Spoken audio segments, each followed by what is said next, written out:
and welcome to an Archer's Tale podcast. What we're doing is having a little discussion, a little quick one, just checking in with everybody about productivity and focus. So, growing up in Bradford, I suffered from ADHD. Now, anyone that doesn't know anything much about ADHD, it's basically lack of attention, focus. Basically, growing up, mainly in first school and middle school, I have a lot of problems with that and still do. In school, whenever the teacher would say something or direct a lesson in class, I would just lose focus. And then that old classic, they'd ask the question of, so Morgan, what do you think the problem would be? I had no idea what the question was. So I'd be like, and I'd be just there just trying to make everybody laugh and pretend to be the class clown. So that would be my goal in most maths and science lessons, especially. But then there'd be the year-end report, and that would always be Morgan could do better if he just focused in class. Morgan could do better if he was less disruptive. Morgan could do this, Morgan could do that. And it was always a problem because my mum and dad would see it and they would be like, Morgan, why can't you be more like your sister? We'd be getting straight A's, good reports. But I just found it so difficult. And also they'd give me beatings because they were like that. But throughout my life, it's always been an issue. Focus, attention to detail, productivity, that type of thing. And I was just thinking to myself, you know what, it'd be nice to just have a little chat about how I try and overcome it, because I know obviously during lockdown, a lot of people have been finding it difficult with productivity and focus, especially if you don't have a strict routine of a 9 to 5. A lot of people don't because of furlough, as I say. So moving forward, how I have tried to sort it out is identify the patterns of what stops me from being more productive and focused. The two things that I've figured out is one, fear, and the second thing is confidence and the lack therein of confidence, because the fear kind of comes in, erodes the confidence, and then therefore you have lack of confidence to be more productive and to maintain focus. So how do we sort that out? Well, let's address the fears that I have personally, and then maybe other people might have them as well. I have a fear of failing, not being unrequited talent and unrequited potential is probably the one of my biggest fears. Fear of letting people down, fear of failing, that type of thing. And that erodes, like I say, the confidence away, and you're not able to be productive. It kind of paralyzes myself into not doing anything, which is very difficult to get anything done if you're always afraid to do something. And therefore, that creates a lack of confidence.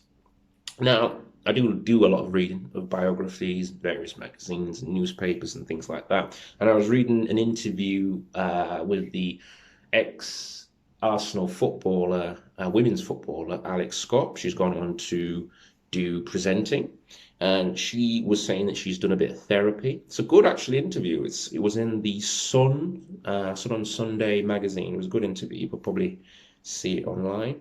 But she talked about therapy and going to therapy, and the therapist said to her that, just having a look. She's a functioning depressive.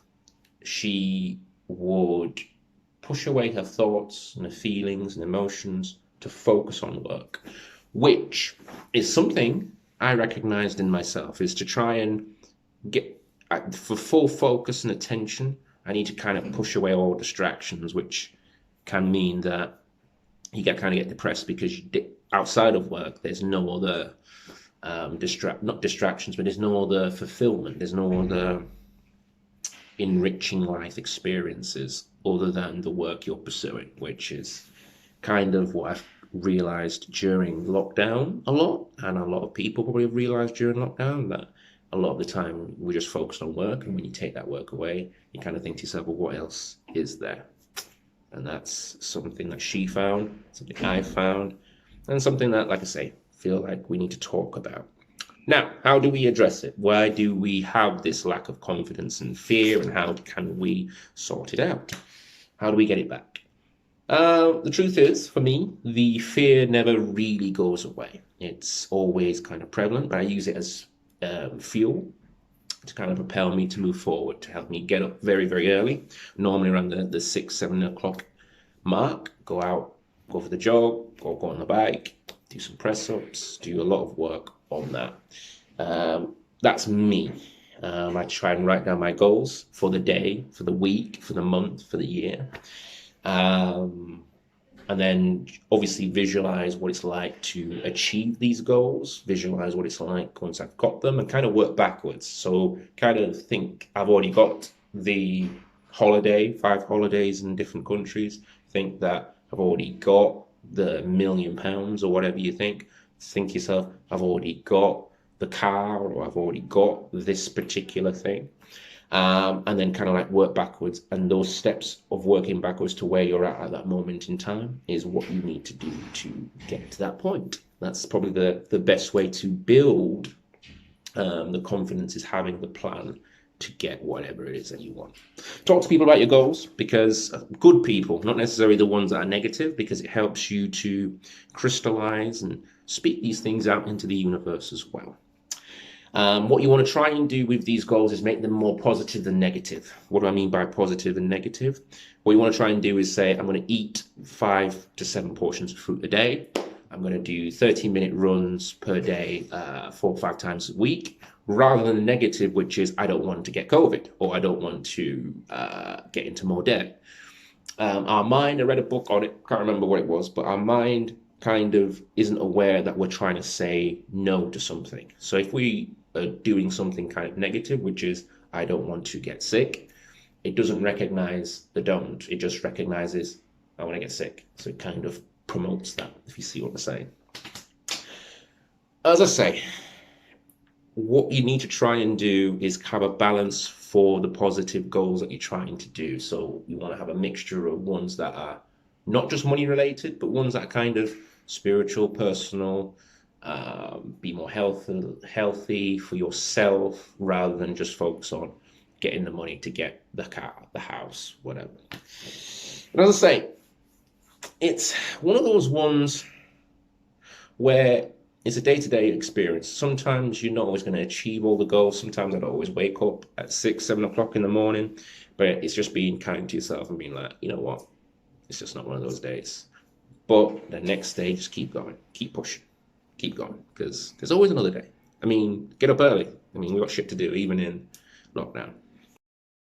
So, in summary, the last thing to leave you with is, for a long time, growing up, and even into my adult life up until recently, I have been my own worst enemy to stop me from getting the goals and the achievements that I want. It's kind of like you have the potential to be a Ferrari car, but you're actually only using it at like in the first or second gear.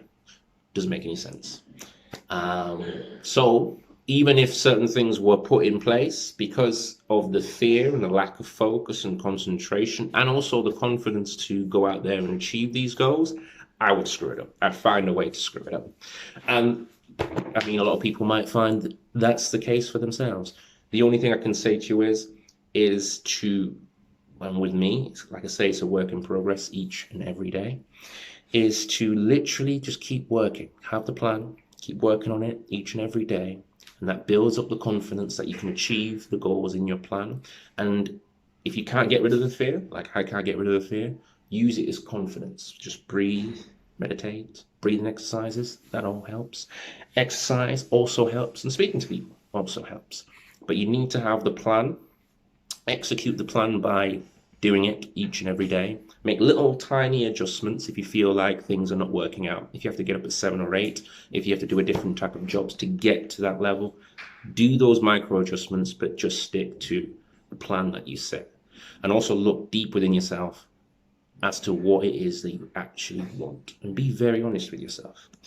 If you have to, just talk about it, write it down over and over again until you've got it down to a succinct thing. It's well worth it, especially if you have the time. As I say, I read a lot of biographies. I read Billie Jean King, the tennis player. She says that pressure is a privilege.